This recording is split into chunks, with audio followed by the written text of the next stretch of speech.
Planning and Budgeting Committee on the consideration of the 2024 Annual Progress Report on the implementation of the 8th National Development Plan for the 4th session of the 13th National Assembly, laid on the table of the House on Tuesday, 22nd July 2025.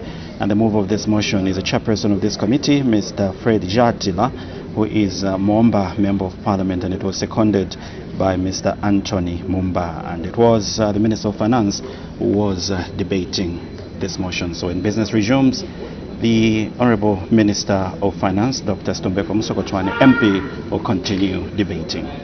Still to come, we do expect Mr. Harry Kamboni, Kalomo Member of Parliament, to move a motion. In this motion, he will be urging the House to adopt the report over the Committee on Education, Science and Technology on the performance audit report on the implementation of the free education policy in enhancing access and quality education to learners in Zambia 2020 to 2024 for the 4th session of the 13th National Assembly, laid on the table over the House on Wednesday, 23rd July 2025.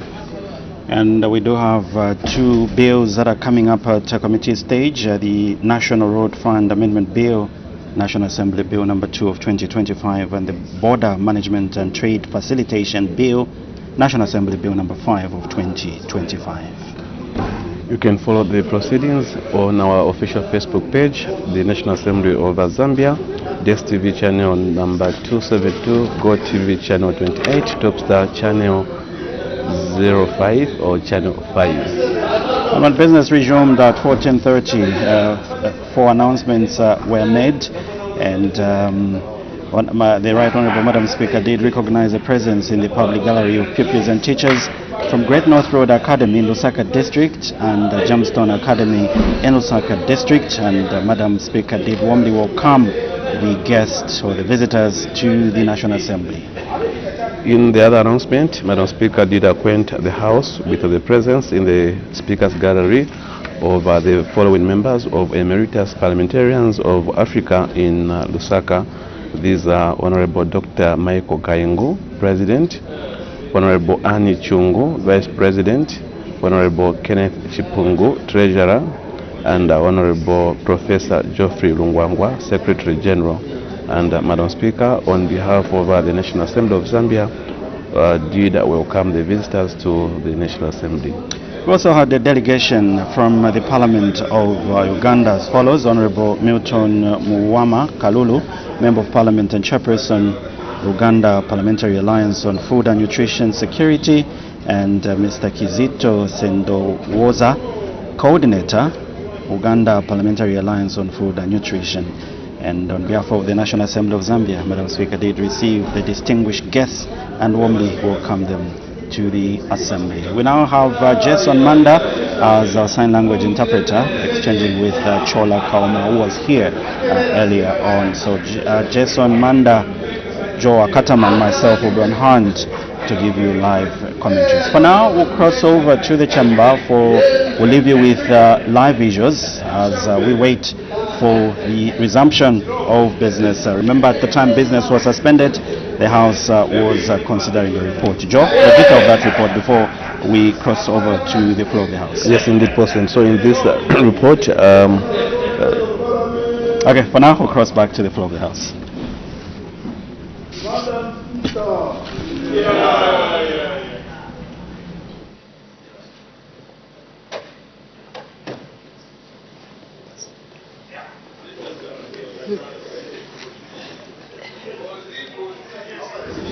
Thank you so much. You're watching Parliament TV.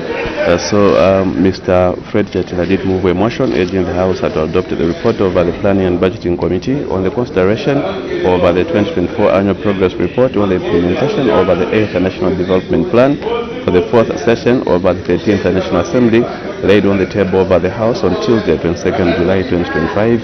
And this motion was seconded by Mr. Anthony Mumba. At the time business was suspended, Honorable Minister of Finance and National Planning, Dr. Stumbeko Musokotwane, was on the floor. Business cannot commence. This is due to lack of quorum on the floor of the House. It is a requirement according to the standing orders that a total number of 1/3 of members of parliament be present for any business to be transacted on the floor of the House. So bells are ringing, and you'll be able to see members of parliament getting back to the chamber in readiness for the commencement of business once the quorum is constituted. So for now, we'll leave you with live visuals because shortly business will commence. But remember that we still have two bills: the National Road Fund Amendment Bill, National Assembly Bill number 2 of 2025, and the other one, the Border Management and the Trade Facilitation Bill, National Assembly Bill number 5 of 2025, also at committee stage. And Mr. Harry Kamboni, the honorable members are moving out when we don't have a quorum.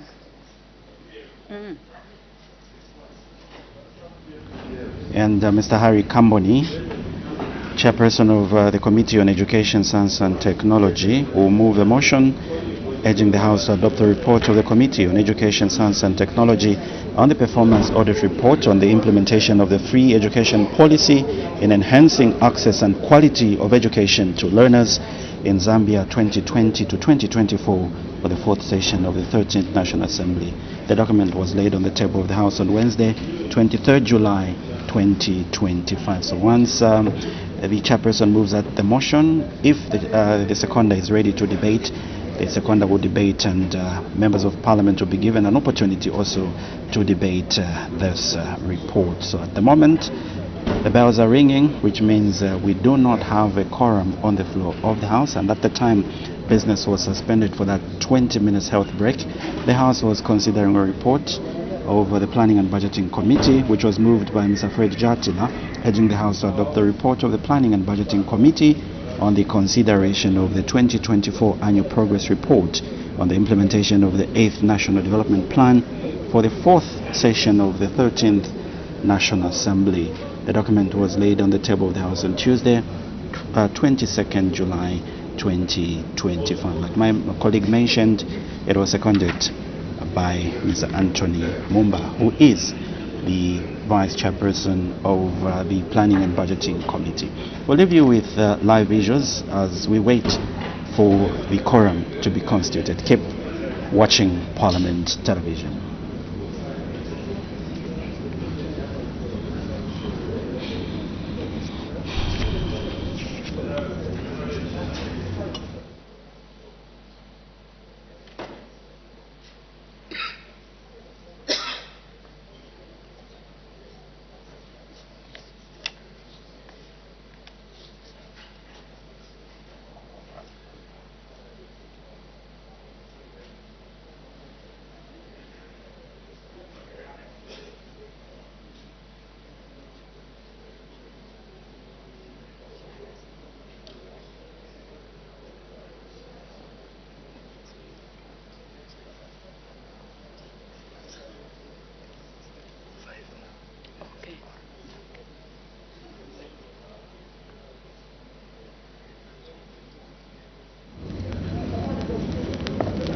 We need 5 more members.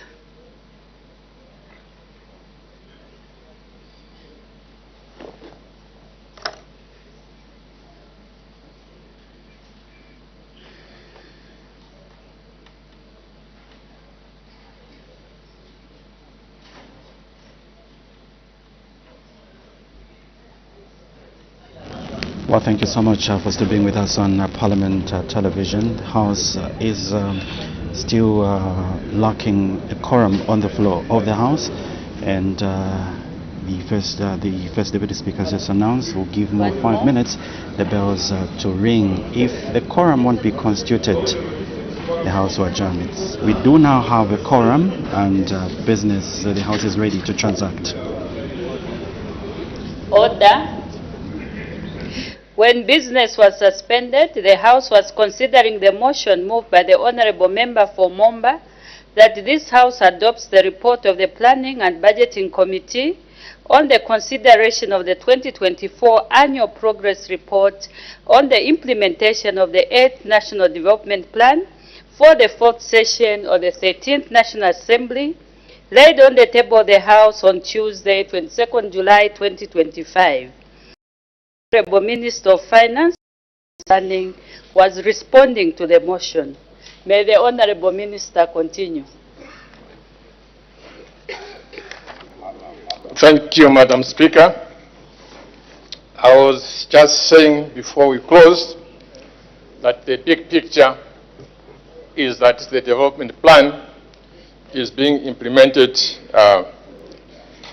in as much as the less bigger pictures have some issues. Let me now respond to some of the issues that were raised. The Honorable Kafwaya had asked the question, what type of government is this UPND government?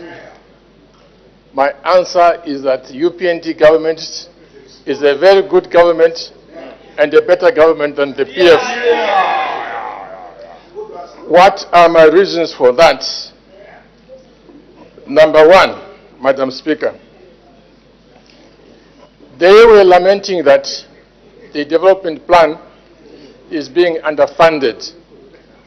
I've just demonstrated that the key things are being done because they are being funded.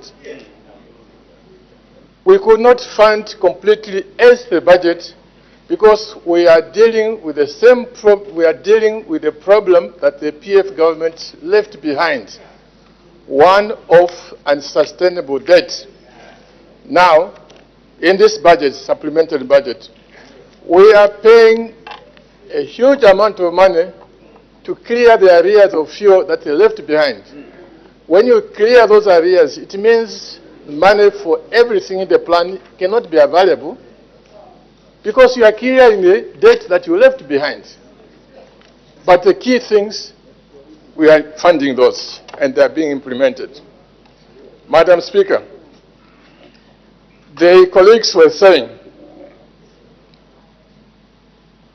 why has UPND government given shares to foreigners in Mopani and KCM? Madam Speaker, they had 10 years, and 5 of those, the shares of the mining companies were totally in their control, 100%. What did we see? Did the country benefit out of that? No. Because the moment they acquired the shares, they also closed the mines. So how can you claim that you are receiving tax revenues for mines that you closed? This government is good, better than the PF, because we have reopened the mines. Yeah. As we speak today, Madam Speaker, this morning we are having a seminar. The biggest source of revenues that is coming to the country is from the mining sector. Yeah. Because we have reopened the mines, they are producing more, and they are paying more taxes. Yeah. Instead of closing the mines. Madam Speaker, we are told that there's load shedding because we are exporting electricity. Madam Speaker, even a child will tell you that electricity is in short supply because of the drought. Even a child should know that. But we have not just stopped there. What has happened is that this government, by the end of this year, will put an extra 1,000 megawatts of power on the grid using solar energy. For the 10 years that the PF in government, how much power did you put on the grid? How much power did they put on the grid? Madam Speaker. Under this segment, there were no points of order until we finish, yes. So, when you consider the fact that the very things that they failed to do, the very things that the PF failed to implement, when they closed the mines, we have reopened them. When power went out, we have invested into power. Clearly the conclusion that this is a better government than the PF. Yes. So, Madam Speaker, if I were them, I would just be congratulating the government. I would be saying to the government, well done, because us as PF, we failed. I thank you, Madam Speaker. The Honourable Member for Momba, wind up debate. Thank you, Madam Speaker. Let me thank the debaters for this motion, and also just to thank the Minister for his responses. Madam Speaker, I must mention that this is the third review this House is doing, and this is the 8th National Development Plan. We had the 5th, number 6, the 7th, Madam Speaker, which never saw the light of this House. So we want to commend the Minister of Finance and National Planning for promoting transparency by bringing such kind of documents in this House. Something, Madam Speaker, which was not there, which was not the case before. But also just to indicate that I wish the members had time to compare this report and the 7th National Development Plan. The output targets for this report are very clear and very specific. Madam Speaker, I'm speaking like this. You are aware that 2016 or 2017 to 2021, I was a member of the Planning and Budget Committee, and we did review the 7th National Development Plan, and I know the differences. So I want to encourage the members, because that document also is there, just to compare the two documents, and then you understand. Because without doing that, Madam Speaker, then some of the members will see them debating from a narrow angle of view, without broadening their perspective of these two documents. So I just wanted to thank you, Madam Speaker, again, for giving the committee to look at such a technical report, and to thank the Minister of Finance and National Planning again, Madam Speaker, for promoting transparency. We have seen quite a lot of development in terms of what is needed for such a committee like ours. They introduced the Public Debt Management Act, and also we have the Planning and Budgeting Act. These documents are very important. They help the committee to look at these matters. So, Madam Speaker, let me not take long. Once again, I want to thank everyone for supporting this motion. Thank you, Madam Speaker. Thank you. I put the question. The question is that this House adopts the report of the Planning and Budgeting Committee on the consideration of the 2024 Annual Progress Report on the implementation of the 8th National Development Plan for the 4th session of the 13th National Assembly, laid on the table of the House on Tuesday, 22nd July, 2025. As many as are of that opinion say aye. Aye. Of the contrary say no. The ayes have it. The question is resolved in the affirmative. Next motion, the Honorable Member for Kalomo Central.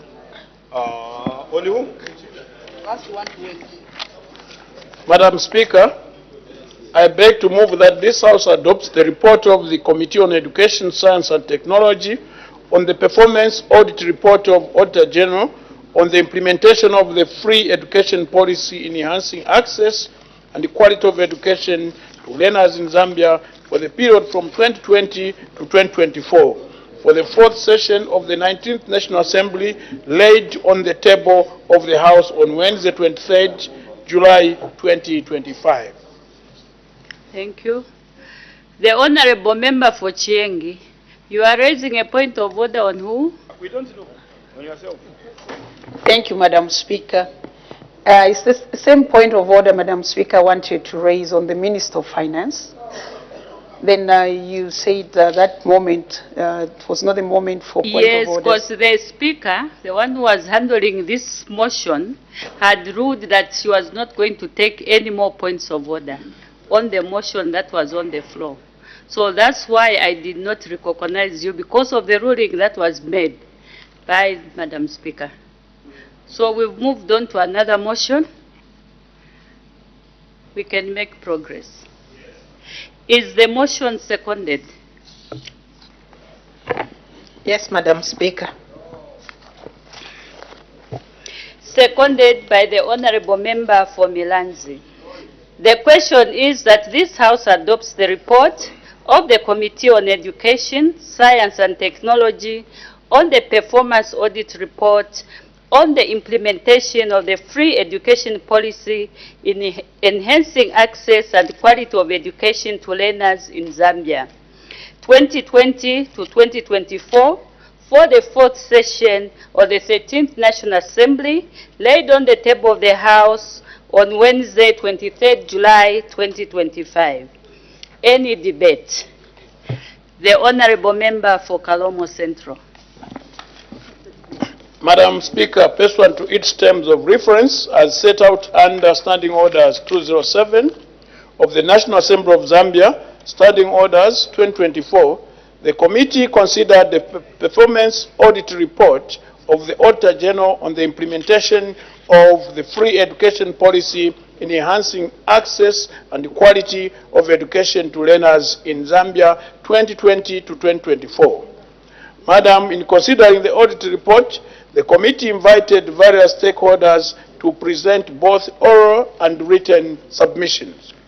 I will only highlight a few of the salient issues contained in the report, as I would like to believe that the honorable members have had an opportunity to read the report. Madam Speaker, the report of the Auditor General revealed that the Ministry of Education has promoted access and participation of learners at the 3 levels of education through the introduction of the free education policy in 2022, with enrollment increasing by 94% for early childhood education, 9% for primary school education, and 60% for secondary school level from 2020 to 2024. In this regard, the committee is for the strong view that in order to sustain the gains made under the free education policy, there is immediate need for investment in classroom infrastructure. It therefore urges the executive, working with the cooperating partners, to prioritize the expansion of learning spaces, especially in over-enrolled districts. This should include modular classroom units and accelerated construction supported by Constituency Development Fund. Madam Speaker, the report further revealed that there was inadequate school infrastructure and specialized rooms such as science laboratories, home economics rooms, and ICT laboratories at the 3 levels of education. The report also reviewed that schools face challenges of limited classroom space due to inadequate funding for the infrastructure development and high enrollment of learners, resulting in overcrowding classrooms. In addition, the audit revealed that there were inadequate teaching and learning materials in schools.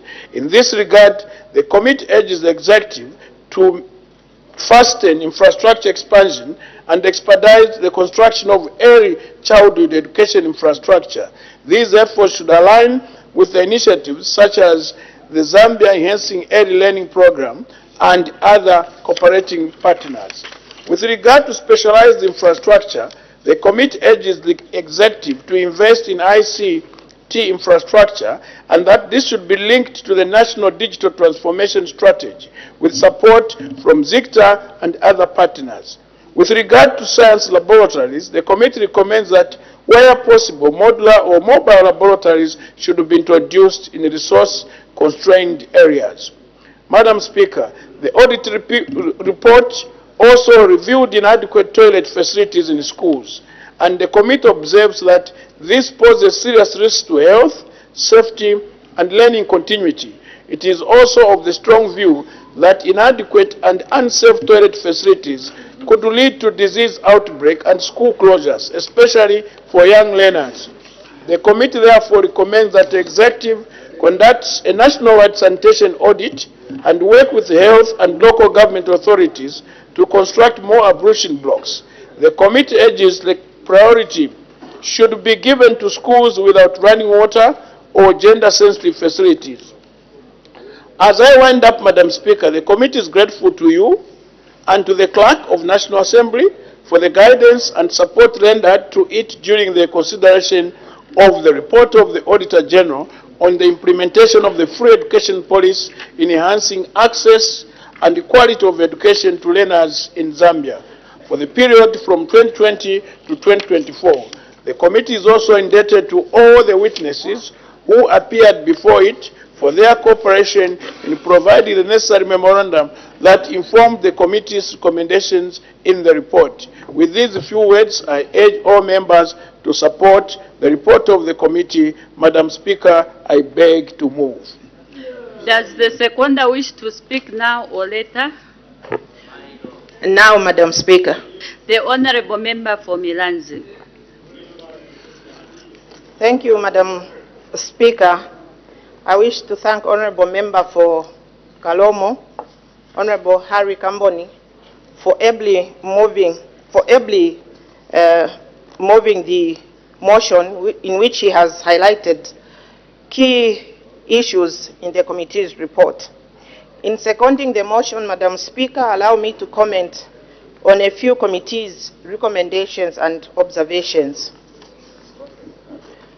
Madam Speaker, the report of the Auditor General highlights interviews with key stakeholders such as UNICEF and World Vision, and that these interviews revealed that there was a challenge with accessing data at national level, as the Ministry of Education did not have up-to-date data on the total number of learners enrolled in schools. The committee urges the executive to put measures in place that will strengthen education management information system capabilities, supply schools with ICT equipment, and establish real-time data integration with centralized systems.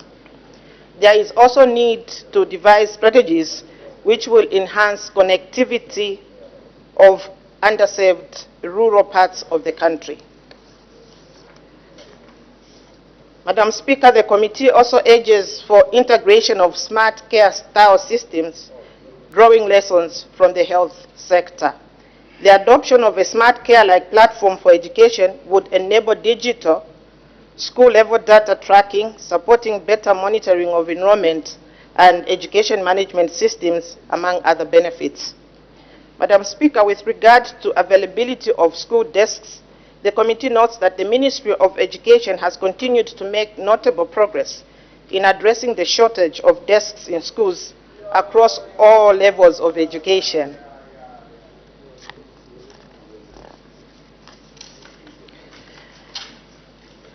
This notwithstanding, Madam Speaker, the committee urges the Ministry to ensure full enforcement of the presidential pronouncement of ensuring that no child sits on the floor, and accelerate decentralized desk production through provincial carpentry workshops. The committee also urges that desk supply should be tied to classroom capacity to avoid underutilization. The committee further urges that the ministry should establish a national tracking system to monitor the quality of desks being supplied and distributed to needy schools. With these few remarks, Madam Speaker, I beg to move. I beg to second.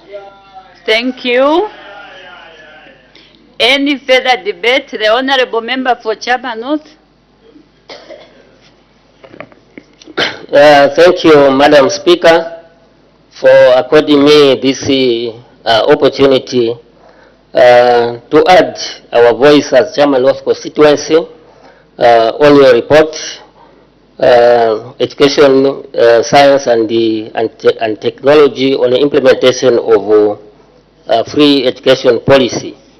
But before that, allow me to thank the mover of the motion, Honorable Kamboni, and also the seconder of this motion, Honorable Piri, for having done a very, very good job as a committee. Madam Speaker, education is an investment. If we consider education as a cost, then we are not helping this nation. Education is an investment and the best equalizer. That is the only way we can fight poverty.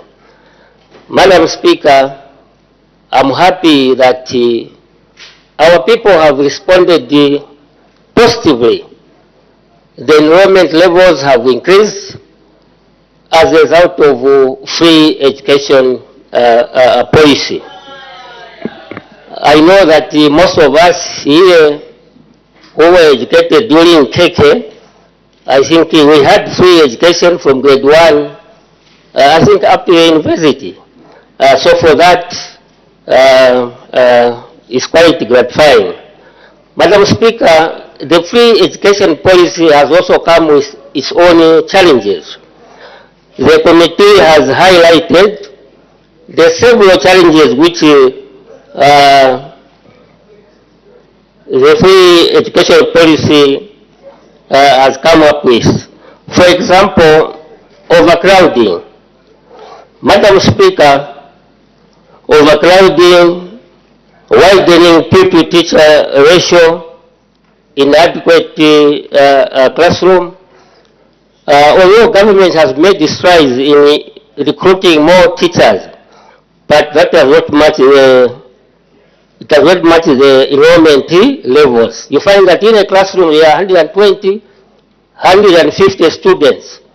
So it's very, very difficult for the teachers actually even to give pupils the homework. Because how is a teacher going to mark where you have a class which has more than 120 students? So we need a lot of investment in this particular sector. Otherwise, we are going to undermine the quality of education. This country can only achieve quality education, which means international standards, if we ensure that this sector is funded adequately. I note that in the report, the issue of CGF has come out very vividly. We do appreciate the increase of CDF, which is helping actually to build more classroom blocks. But the challenge we have, Minister of Finance, Dr. Sokotwane, the rural constituencies, they need more money for infrastructure development. While our friends in urban areas do not need more money for infrastructure because they already infrastructure here. So the pressure on CDF is too much. The 21 million plus which is allocated for projects is not enough because we also get instruction from the military that assess certain amount of money to build troops palaces, certain amount of money to buy ambulances, police vehicles, and at the end of the day we remain with very little money. Meanwhile, the government has been employing teachers every year, so where do we accommodate those teachers? So I think there's need to have a shift from that one, that the rural constituencies need more money as compared to the urban constituencies. While the urban constituencies, yes, they need more money for maybe grants, loans, and skills development, looking at the high number of people that, in urban areas. But for us, the big challenge is the accommodation. Madam Speaker, what is also compounding this problem is the transfers. Most of the time when the government recruits teachers, within 2 or 3 months, these teachers they come back from urban areas coming back into town. And I think this is undermining the quality of education, especially in rural areas. So I think the Ministry of Education must ensure that this trend is not allowed to continue. Already just this year alone, Chama district has lost more than 50 teachers who were employed there, but the pay point, it is Chama, but those teachers are here in urban areas. So that is an issue which is supposed to be addressed. In the report also, Madam Speaker, the committee has highlighted the issue of enforcement of educational standards. We have DESOLs in these districts, and indeed these DESOLs do not have adequate transport. There are so many logistical challenges for them even to go to remote areas and inspect these schools. Gone are the days, those days where we used to have inspectors coming to our schools, but this time that is not there. So you find that most of these standards in most of these schools have fallen. I'm aware, of course, that the government gives grants to schools, but there's no transparency and accountability, as if government does not even give grants to these schools. They are failing even just to buy small items. Meanwhile, grants are being paid to these schools. To these schools. How is this money being used?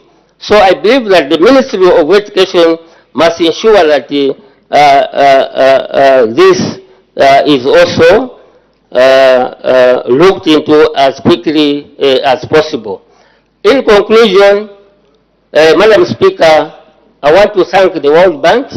The World Bank has been helping Zambia in trying to build the schools under the Zambia Education Enhancement Project. Unfortunately, Madam Speaker, the schools under ZIP, they are taking too long to be constructed because of the conditions attached. So my appeal to the Minister of Education is to engage the World Bank so that they can relax some of these conditions, because it's not allowed to find a contractor to build these schools. The local people have to be used, so there are a lot of challenges, especially in rural areas. I've got one secondary school, secondary school in Chile. It should have been completed last year, but up to this time we are struggling to complete that particular school because of those challenges I have highlighted. So with these few remarks, Madam Speaker, I support adoption of this report. I thank you. The Honorable Member for Chikankata. Thank you, Madam Speaker, for giving the people of Chikankata an opportunity to add a voice on this very important report. Madam Speaker, allow me to appreciate the mover of the motion and the seconder, Honorable Harikambon, and my sister, Honorable Piri. Madam Speaker, education is an equalizer, and the report is focusing on the implementation of free education policy, enhancing access and quality education to learners 2020 to 2024. Madam Speaker, I'll focus my debate on page 9, 3.12. Madam Speaker, when I look at page 9, it's looking at the issue of lack of infrastructure, physical infrastructure, ICT, material, toilet facilities, and also issues of deployment of teachers. Madam Speaker, I feel so sad that 60 years after independence, we are still struggling on the issues of infrastructure in our country. In the past years, we had the government that borrowed too much. And at the moment, as a new Dawn government, we have a challenge of paying the debts. Where was the money taken? Because I understand that most of the countries like Japan, they had to invest into education the first years of their countries for them to develop their countries. But us, we borrowed, and when you go around, we don't have the infrastructure. Why? These are questions that leaders should respond to the Zambians.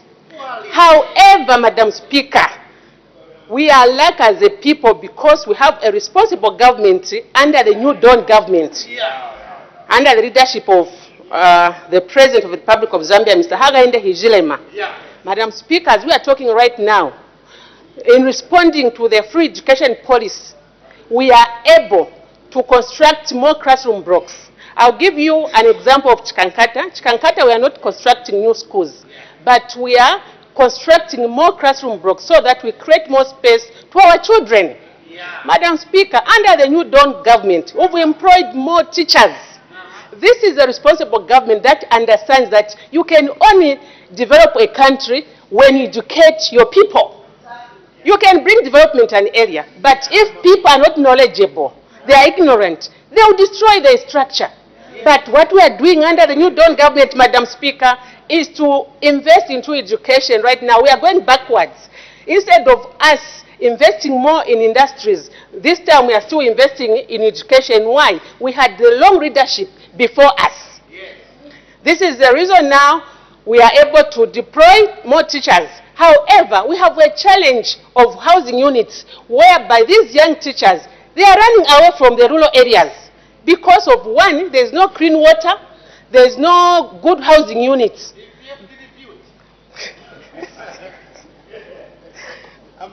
The road infrastructure is bad. There is no transport for our teachers to enjoy their time in that area. You know, we have these young people called the rich kids. After the university, we send them to Chikankata, where there is no running water, where there are no proper roads. Do you expect a young person to be there? They are running away. Why? Because we had a long leadership before us. Madam Speaker, under the new Dawn government, we have put a lot of things right now. the new Dawn government have told us to invest in 2 feeder roads to open up the districts like Chikankata, because most of the roads in Chikankata, they are feeder roads. If we are going to have good feeder roads, people can go and see their relatives. You can only go, a good road will show that there's development at the end of that road. Hence, young people will go and become teachers there. So it's very important that as a people, we need to pay attention to where we invest. My question is, those Euro bonds, where were they invested for us to have these challenges now? Honorable Siakarima is having sleepless nights to respond to these challenges. Why? Because of the wrong leaders that we had.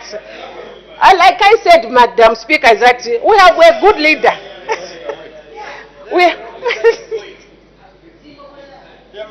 Madam Speaker, at the moment, why should we be discussing of toilets? At the moment we talk of toilets, you know, when we have bad toilets like in Chikankata, we have a challenge, especially the girl child. The safety of a girl child is at stake. The health of a girl child is at stake. Why? Because of wrong leaders. But under the CDF, right now we are constructing more ablution blocks in our schools. Instead of diverting these resources to other economical sectors, we are going back to education, which we needed to invest 20 years ago. Madam Speaker, with just these few remarks, I support this very progressive report. Thank you, Madam Speaker. Thank you. Thank you. The Honorable Member from Pika. I'm grateful, Madam Speaker. Madam Speaker, indeed, education is an equalizer. And Madam Speaker, this report again highlights the failure of leadership. Madam Speaker, we are discussing a very important sector of our country, which is education. Madam Speaker, this report, despite this government coming up with a good policy, which is the free education policy, 4 years along the line, they failed to put in sufficient infrastructure in place. Madam Speaker, we have schools without laboratories, schools without classrooms, schools, Madam Speaker. Madam Speaker, in rural areas today, there are pupils who are learning under the trees. And Madam Speaker, as the enrollment rate has gone up, we are having more than 200 pupils in one classroom block. Then, Madam Speaker, this is the reality on the ground. Here, Madam Speaker, when we ask pertinent questions regarding these issues that we are raising today, we are told there is no money. We are told that these things will be done when funds are made available. Madam Speaker, today the FYC report has revealed $3.5 billion US, Madam Speaker, gone to offshore accounts. If that money, Madam Speaker, was invested in the education sector, that is about 81.9 trillion, Madam Speaker, gone, Madam Speaker, to offshore accounts. As I'm speaking right now, in my province, there is a by-election. A lot of money will be spent on that by-election. Yet we are having 200 pupils in one classroom. Madam Speaker, if that is not a failure of leadership, then what is it? Madam Speaker, there must have been correlating infrastructure. You cannot talk of quality education when you have 200 pupils in one class against the recommended 40 pupils by UNESCO. Madam Speaker, we have a problem. Misplaced priorities by the European government. The Honorable Member from Pika, 200 seems to be a big number. Is that factual? 200 pupils in one small classroom. Madam Speaker, the statistics are out there, Madam Speaker. Even by an organization called in a case, these statistics are there. We live in these areas, Madam Speaker. Do we have that statistics to lay on the table of the House? Madam Speaker, the statistics, I have them on my head. No. The Honorable Member for Mpika, kindly withdraw the 200 because that looks a big number. And please, let's try to be factual. We don't have enough time. There are still some bills that we have to consider in the committee. So please, let's try to be factual and focus to the report. Thank you, Madam Speaker. Madam Speaker, I withdraw the number, but I'll say a lot of pupils beyond the recommended number of 40. Madam Speaker, the issue must be addressed. The issue of lack of infrastructure, Madam Speaker, in primary, secondary, and community schools must be addressed, Madam Speaker. Madam Speaker, this must be addressed by the UPND government. Madam Speaker, the UPND government says we are collecting a lot of revenues from the mines. 14 billion kwacha in mineral royalties, Madam Speaker, was not collected. The same money that can fund the education sector and have sufficient infrastructure for our children to learn from. These people have failed to do that, Madam Speaker. And here, they are talking about 10 years of the patriotic front. They are talking about 10 years of the MMD government. Are they serious with governance, Madam Speaker? Why should they be using the patriotic front as a yardstick for their leadership in this one, Madam Speaker? Are they serious with governance, Madam Speaker? Please don't run away from the report. Just be focused on the report. You've got challenges in your constituency. Let the minister hear those challenges rather than talking about political parties and what have you. Just try to be focused on the report. So, Madam Speaker, the challenges, I must even appreciate you, Madam Speaker. You always give us opportunities to bring the challenges here. And we do, Madam Speaker. We are told that there is no money, Madam Speaker.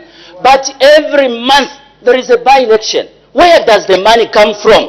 Why are they not taking those monies towards infrastructure development in the education sector? Madam Speaker, that is our position. That is our point. They must take governance very seriously. They must take the needs of our people very seriously. Madam Speaker, they are talking about teacher recruitment. Madam Speaker, from 2016 to today, there are 190,000 teachers registered. Out of that number, 70,000 are unemployed. Today, Madam Speaker, get the statistics. They are unemployed, Madam Speaker. They need to be employed.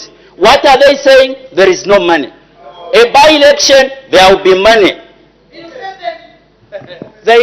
She has even reminded me, Madam Speaker, you have done well, Honorable. They are even spending monies on the constitution-making process they are calling Bill 7, which is a misplaced priority, Madam Speaker. These ones must set their priorities very well. Madam Speaker, they must fund the education sector. Madam Speaker, you cannot talk about quality free education without infrastructure, Madam Speaker. Order, honorable members. Are you done, honorable member for? You said order, Madam Speaker. I'm not yet done. I want them. Madam Speaker, schools are receiving small monies they are calling grants. That is about 7,500 kwacha. And for them, that 7,500 kwacha should sort out all the problems that particular schools are facing.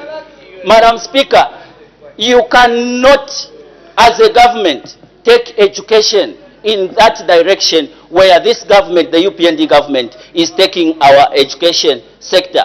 Madam Speaker, let them focus on mobilizing resources. The mines on the Copper Belt, the mines in Northwestern, they should allow those companies to be paying taxes, Madam Speaker. When those companies pay tax, then they fund the education sector. Madam Speaker, you cannot talk about quality education when you have more than 40 pupils in one class, when you have one teacher handling 300 pupils, one teacher. Madam Speaker, misplaced priorities and the routing, Madam Speaker, the routing of our resources, Madam Speaker, $3.5 billion taken to offshore accounts, Madam Speaker. Madam Speaker, these ones. Order, honorable member, do you have evidence of that? Madam Speaker, the FIC report says $3.5 billion has gone to offshore accounts under the watch of these people, Madam Speaker. Then here they are telling us there is no money to fund the education sector. Madam Speaker, corruption is the cancer today. The education sector is suffering because there is corruption. There is corruption, Madam Speaker. Madam Speaker, I thank you. The honorable member for Mwandi.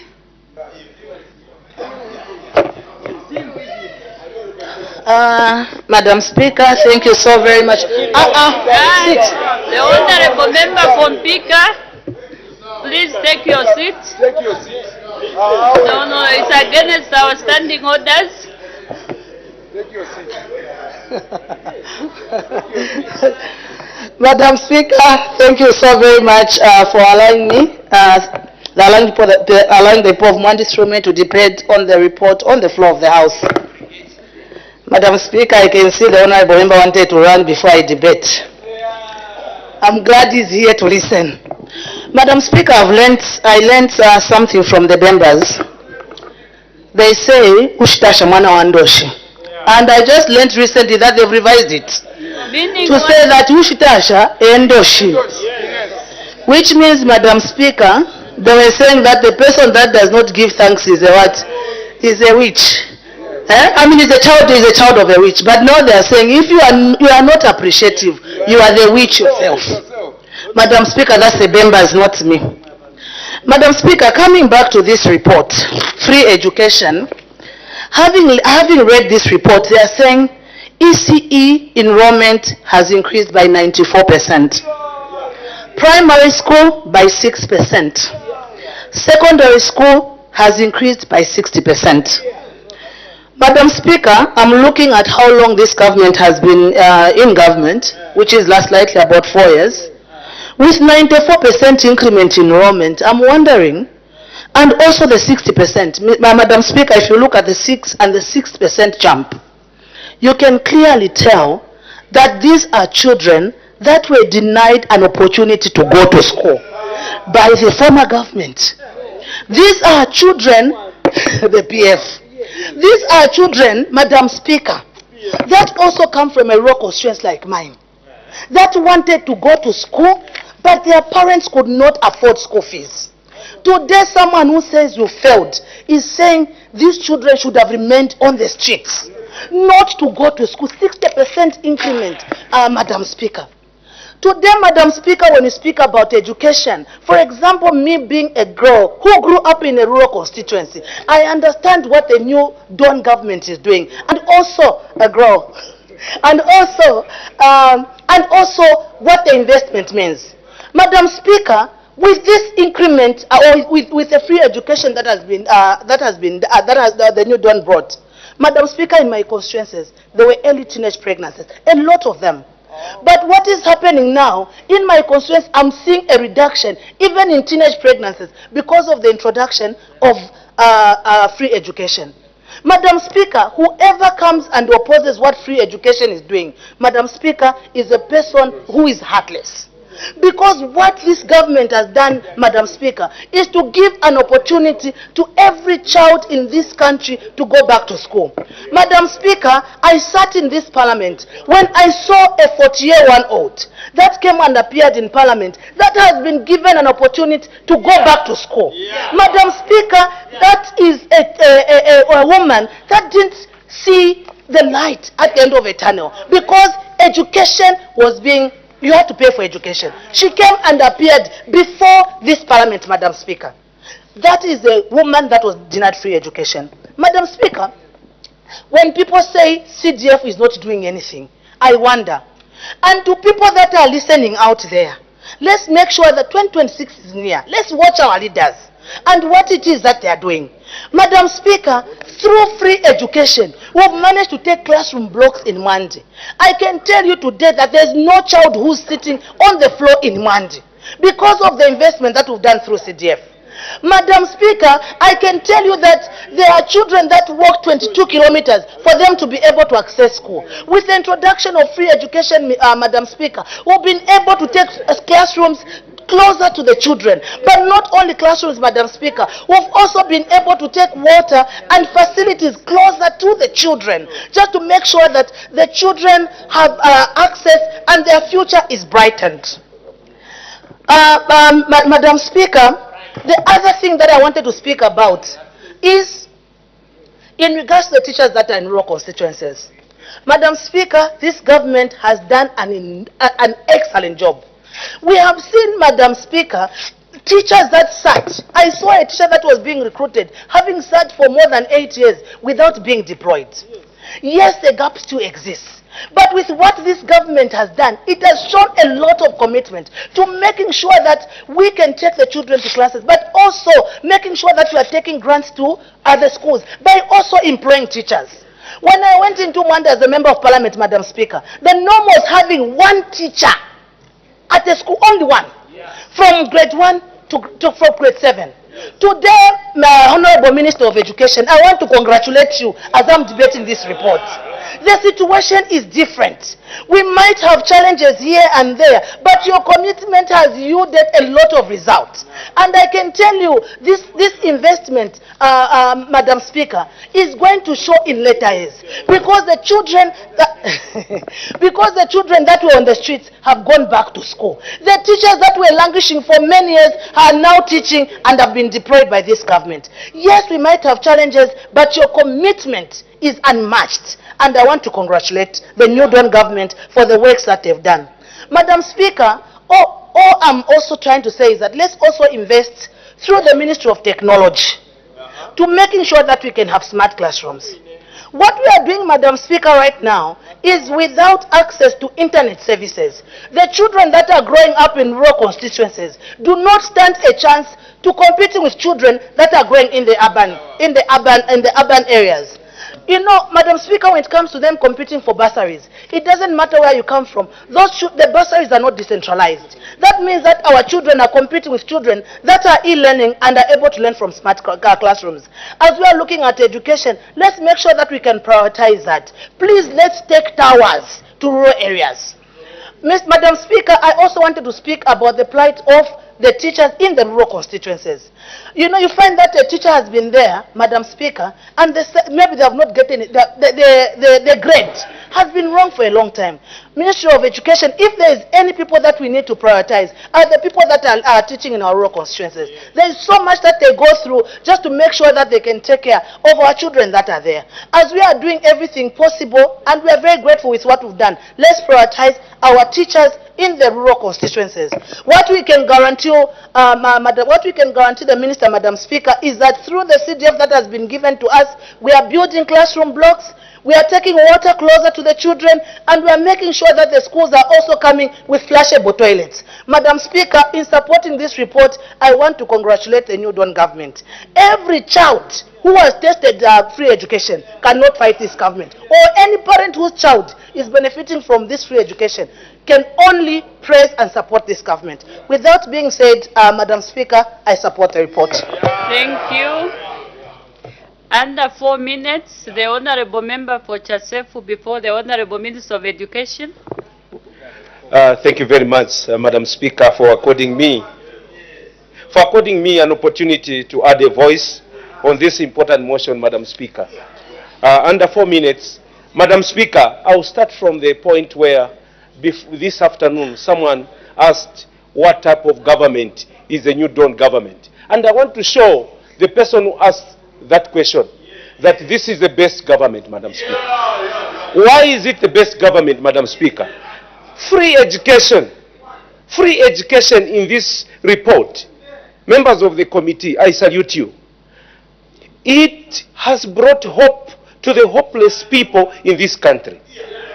Madam Speaker, in Chasefu only, I will use Chasefu for my reference. In Chasefu only, from the time the New Dawn administration introduced free education, Madam Speaker, 5,992 boys, 7,076 girls who were deprived of education by the previous regime.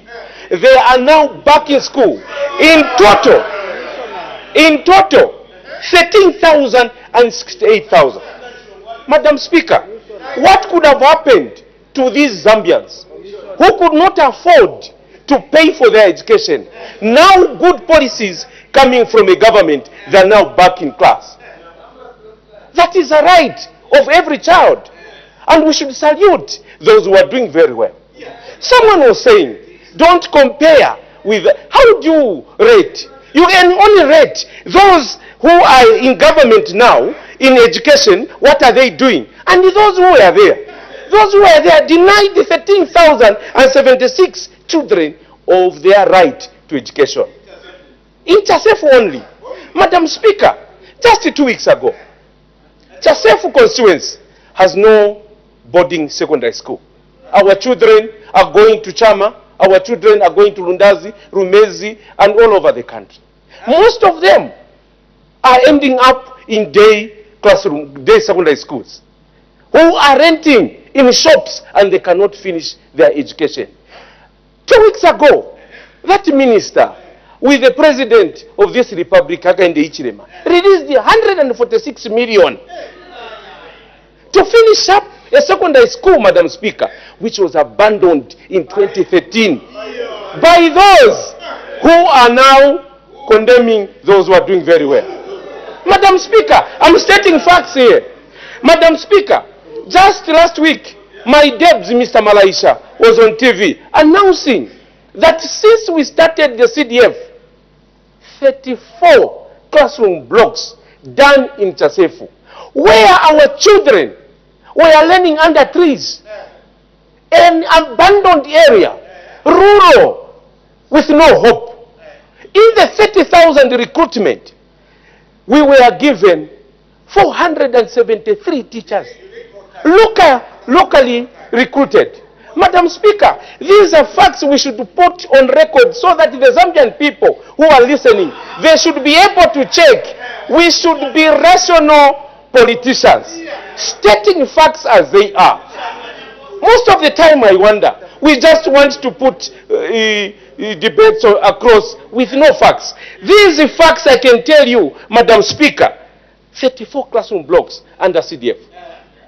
Chasefu is a construction site. Where there were no schools, we are building schools. We have teachers recruited.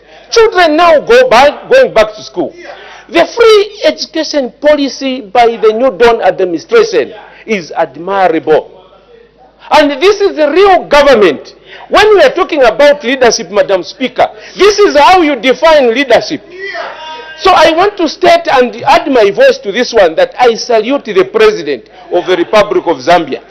He should close his ears, eyes on the ball. And Madam Speaker, there's a saying in Itumbuka. You can learn to... As I conclude, Madam Speaker, I wish you give me more time, Madam Speaker. I have so much. Madam Speaker, there is a saying that a dog will only back a moving vehicle. They will not back a vehicle which is stationary. When you see people condemning the government, just know that they are working. Just know the president is doing very well. In Itumbuka we say, Madam Speaker, in Itumbuka we say, lastly, Madam Speaker, in Itumbuka I want to say, so that this gentleman from Chirubi can understand. Mwana wa munyaku para wasta makora tikuonga. When a friend does very well, we thank them. And I salute the government. Keep it up. Close your ears, eyes on the ball. These they failed. You are doing very well. Thank you. The Honorable Minister of Education.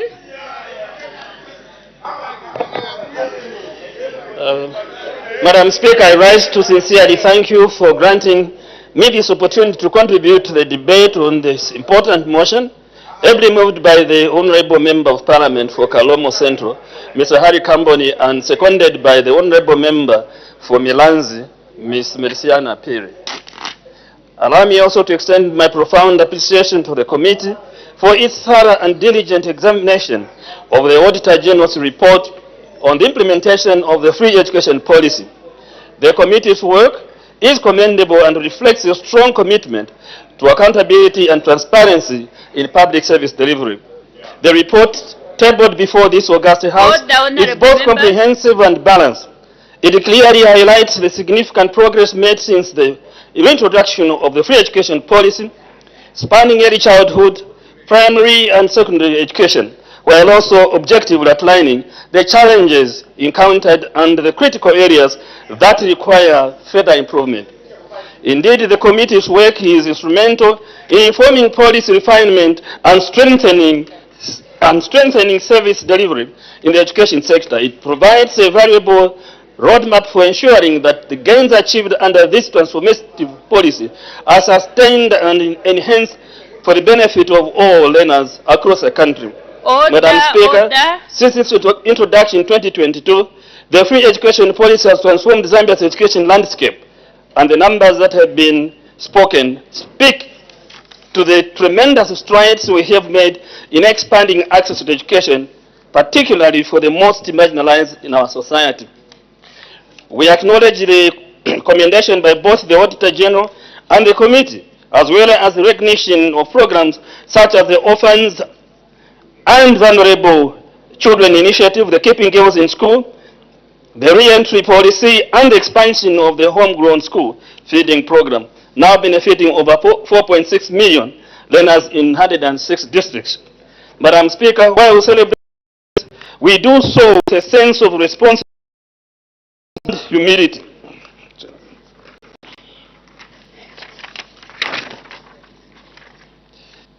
The challenges ranging from inadequate infrastructure, shortage in rooms, desks, and ICT facilities, to teacher shortages and under-resourced monitoring systems, are issues the Ministry is actively addressing.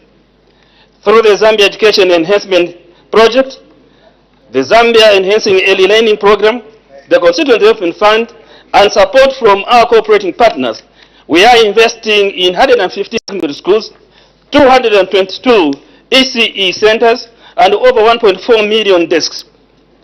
The ongoing reforms to our Education Management Information System, EMIS, overseen by the Presidential Delivery Unit, are central to ensuring data-driven planning and timely reporting. We are also taking measures to address the shortage of teaching and learning materials, improve teacher deployment, particularly in ECE and STEM fields, and strengthen the capacity of educated standards officers. Additionally, the Ministry has engaged Cabinet Office to establish a dedicated ECE staff structure and is exploring incentives to retain teachers in rural areas. Madam Speaker, on behalf of the Ministry, I welcome the committee's recommendations and I assure this House that they will inform the ongoing refinement of our strategies, the development of the 10-year school infrastructure development plan, the organization of specialized directorates, and strengthened coordination mechanisms with the Ministry of Local Government and Rural Development, ZECTA, and other key stakeholders are testament to our commitment. In conclusion, Madam Speaker, I wish to reiterate the Ministry's unwavering resolve to deliver equitable, inclusive, and quality education for all. We are determined to ensure that no learner is left behind and that the gains of the free education policy are safeguarded and deepened for generations to come. Let me once again thank the committee, all the stakeholders who made submissions, the Office of the Auditor General, and this August House for the continued support and oversight in our quest to build an educated and resilient Zambia. Madam Speaker, let me now say a few things which... Madam Speaker, 1 year ago, 1 year or so ago, the UK went to the elections. The Labour Party won because they promised the people of England or the UK to recruit 6,500 teachers.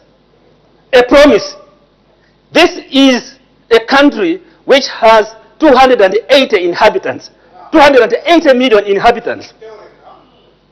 Just 6,500 teachers whom they promised to recruit, they won an election. When this government was talking about free education, we never said how many teachers we are going to recruit. We just said it would be free education. But then we realized that this should go with teachers. How many teachers just at once? 30,000. Mind you, those are human beings, they are not sweet potatoes. 30,000 teachers. When we came in 2021, this PF government had only recruited 1,000 teachers. Now, the teachers who were roaming the streets were 120,000. How do you recruit 1,000? Hence, corruption was creeping in.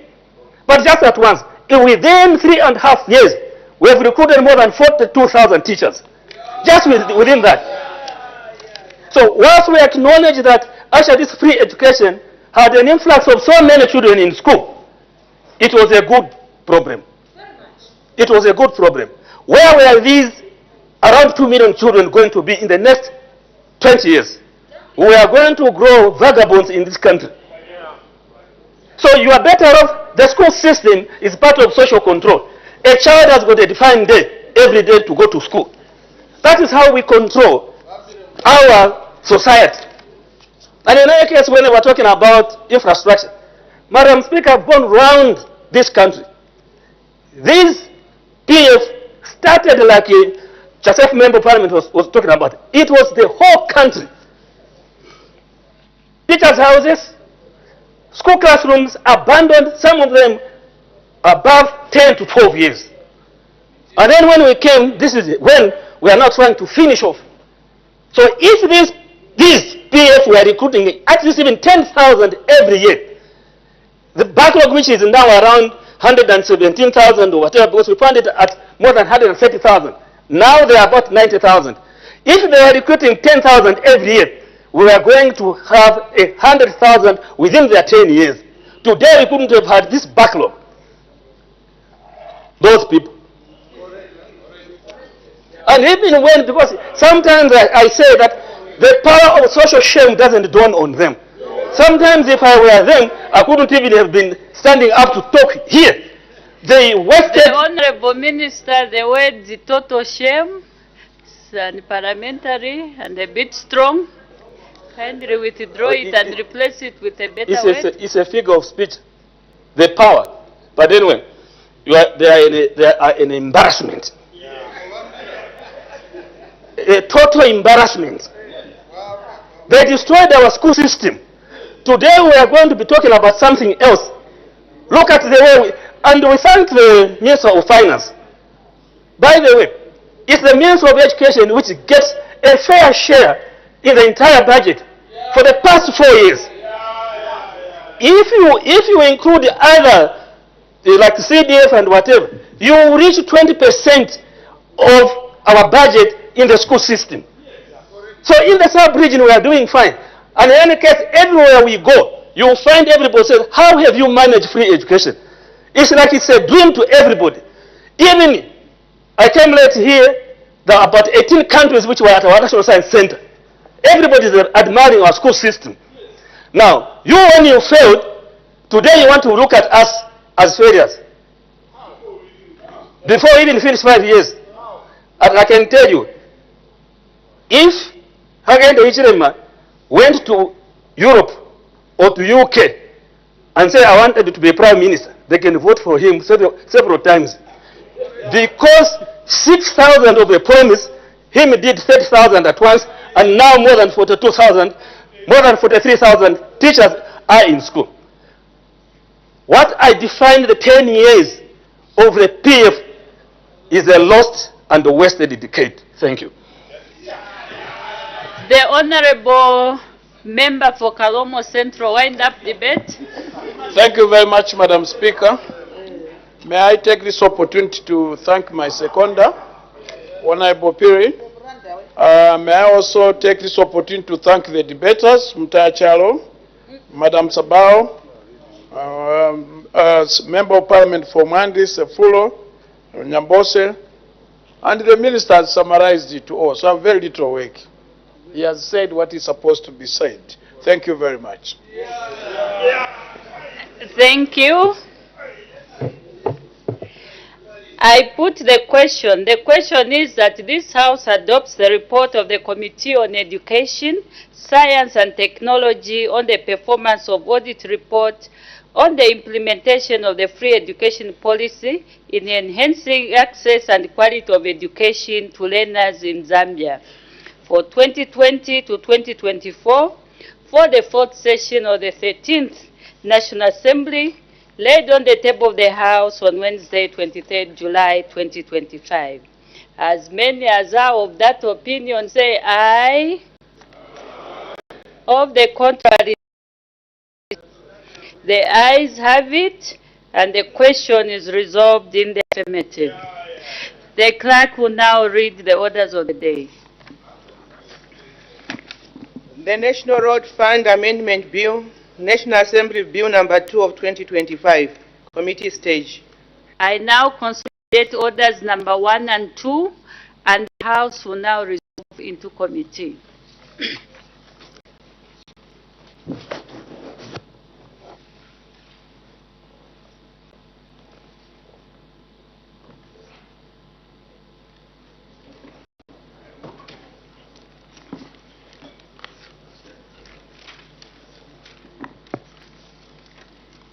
The National Road Fund Amendment Bill, National Assembly Bill number 2 of 2025, Clause 1, short title.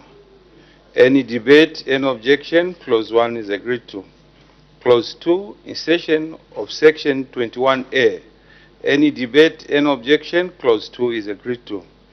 Long title, any debate, any objection, long title is agreed to. The bill will be reported to the House as having passed through the committee stage without amendment.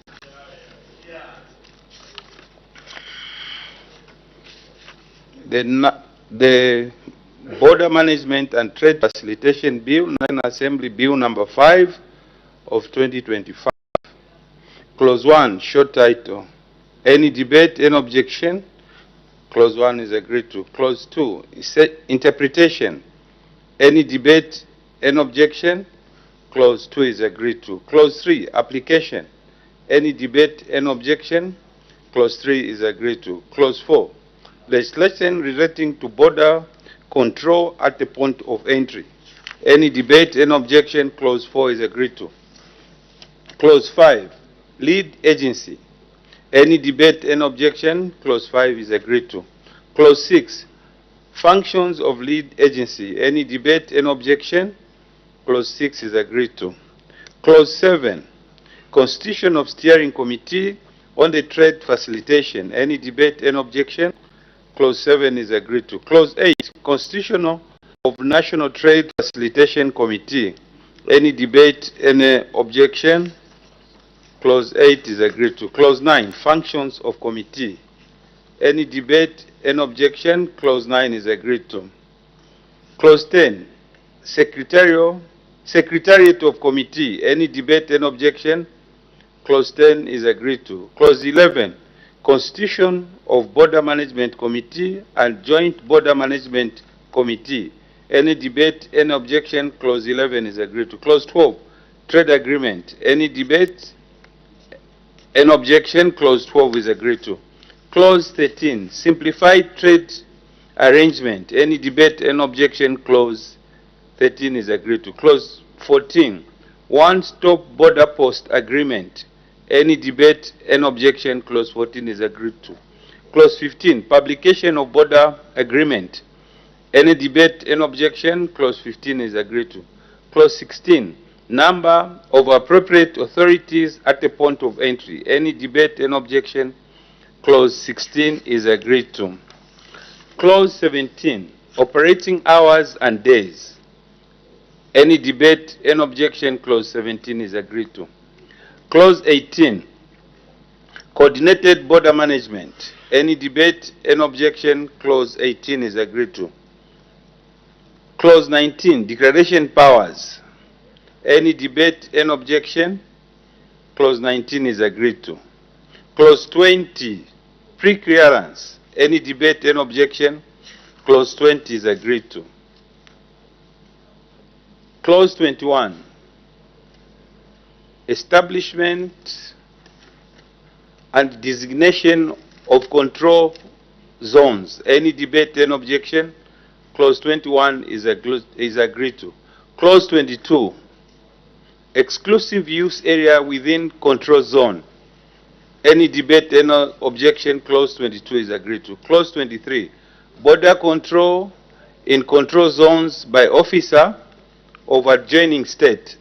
Any objection, any debate, any objection, clause 23 is agreed to.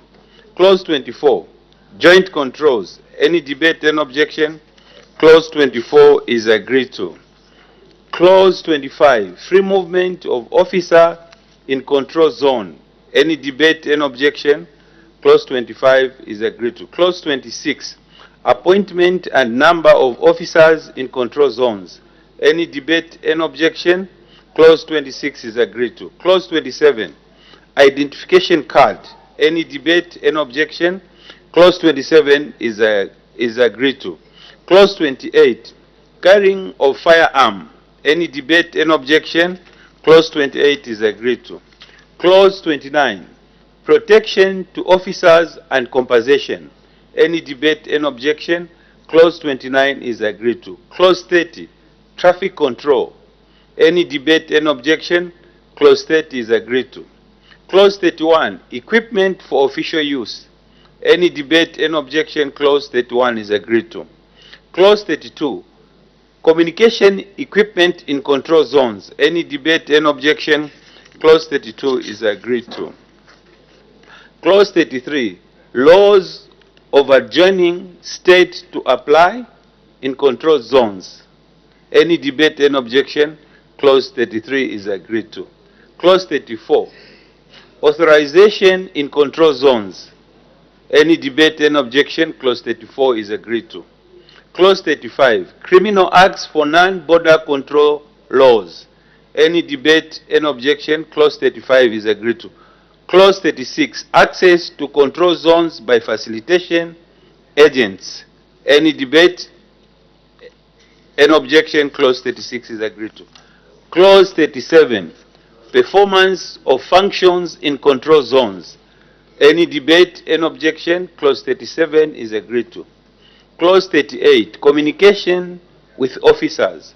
Any debate, any objection, clause 38 is agreed to. Clause 39, Zambia electronic single window system. Any debate, any objection, clause 39 is agreed to. Clause 40, risk management. Any debate, any objection, clause 40 is agreed to. Clause 41, appropriate authority to cooperate with legal agency. Any debate, any objection, clause 41 is agreed to. Clause 42, technical aspects of Zambia electronic single window system. Any debate, any objection, clause 42 is agreed to. Clause 43, registration of appropriate authority. Any debate, any objection, clause 43 is agreed to. Clause 44, lead agency to be responsible for electronic transactions relating to Trade Act number 4 of 2021. Any debate, any objection, clause 44 is agreed to. Clause 45, integrity of information. Any debate, any objection, clause 45 is agreed to. Clause 46, requirement relating to Retention of Information Act number 4 of 2021. Any debate, any objection, clause 46 is agreed to. Clause 47, requirement to provide or produce information in paper form. Any debate, any objection, clause 47 is agreed to. Clause 48, responsibility of lead agency on Zambia electronic single window system. Any debate, any objection? Clause 48 is agreed to. Clause 49, temporary measures in interest of defense, security, public safety, etc. Any debate, any objection? Clause 49 is agreed to. Clause 50, immunity. Any debate, any objection? Clause 50 is agreed to. Clause 51, regulations. Any debate, any objection? Clause 51 is agreed to. Clause 52, guidelines. Any debate, any objection? Clause 52 is agreed to. Clause 53, repeal of Act number 12 of 2018, savings and transitional provisions. Any debate, any objection? Clause 53 is agreed to. First schedule on page 26. Any debate, any objection? First schedule on page 26 is agreed to. Second schedule on page 31 and 32. Any debate, any objection? The question is that second schedule on page 31 and 32 stands part of the bill. The acting minister of Commerce, Trade and Industry. Thank you, Mr. Chairman. I beg to move that the second schedule on pages 31 and 32 be amended with words as circulated. The question is that second schedule on page 31 and 32 be amended with words as circulated. Any debate, any objection? Amendment is agreed to. Second schedule on page 31 and 32 as amended. Any further debate? I see none. I put the question. The question is that second schedule on page 31 and 32 as amended stands part of the bill. As many as of that opinion say aye. Of the contrary say no. The ayes have it. The question is resolved in the affirmative. Second schedule on page 31 and 32 as amended is ordered to stand as part of the bill.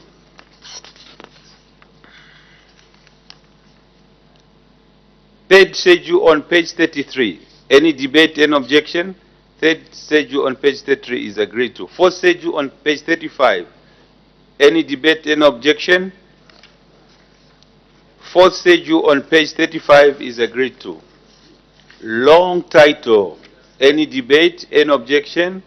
Long title is agreed to. The bill will be reported to the House as having passed through the committee with amendments.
Madam Speaker, I have to report to the House that the Committee of the whole House has considered the National Road Fund Amendment Bill, National Assembly Bill number 2 of 2025, without amendment. Day for third reading. Tomorrow, Madam Speaker. Third reading of the bill to be taken on tomorrow. Next order. Madam Speaker, I have to report to the House that the Committee of the whole House has gone through the Border Management and Trade Facilitation Bill, National Assembly Bill number 5 of 2025 with amendments. Day for consideration of the report. Tomorrow, Madam Speaker. Report to be considered on tomorrow. Her Honor the Vice President, adjournment.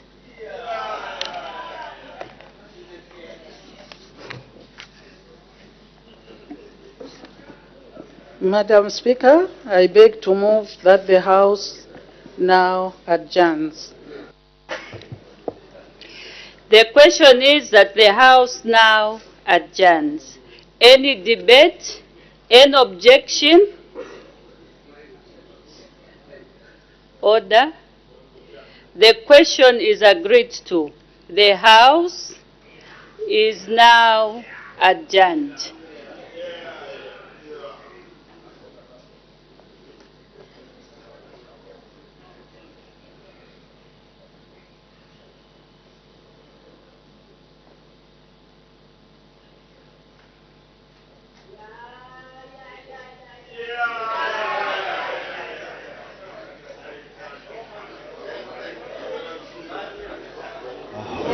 Earlier in the day. Before we leave, a recap of what has been House and business resumed at 14:30. Yes, indeed, President. So when business commenced at 14:30, Madam Speaker did make some announcements.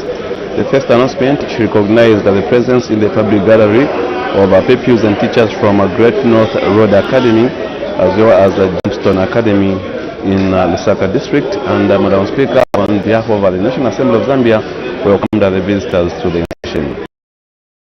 The right honourable Madam Speaker made was to acquaint the House with the presence in the Speaker's gallery of the following members of the Emeritus Parliamentarians of Africa in Lusaka District: Honourable Dr. Mike Kaingu, President; Honourable Annie Chungu, Vice President; Honourable Keith Chipungu, Treasurer; and Honourable Professor Godfrey Lungwangwa, Secretary General. And on behalf of the National Assembly of Zambia, Madam Speaker did warmly welcome the distinguished guest to the Assembly. Madam Speaker also acquainted the House with the presence in the Speaker Gallery of Honourable Members of Parliament and staff from the Parliament of Uganda. As follows: Honourable Milton Muwawa Kalulu, Member of Parliament and the Chairperson, Ugandan Parliamentary Alliance on Food and Nutrition Security; and Mr. Kizito Sendoroza, Coordinator, Uganda Parliamentary Alliance on Food and Nutrition. And on behalf of the National Assembly of Zambia, Madam Speaker welcomed the visitors. Those were the announcements that were made by the Right Honourable Madam Speaker, and the House did proceed to consider the only question that appeared on today's order paper. This is question for oral answer, understanding order 80. It is an ordinary question. It came from Kasama Central, Member of Parliament, Ms. Sibongile Mwamba, and the question was directed to the Minister of Transport and Logistics.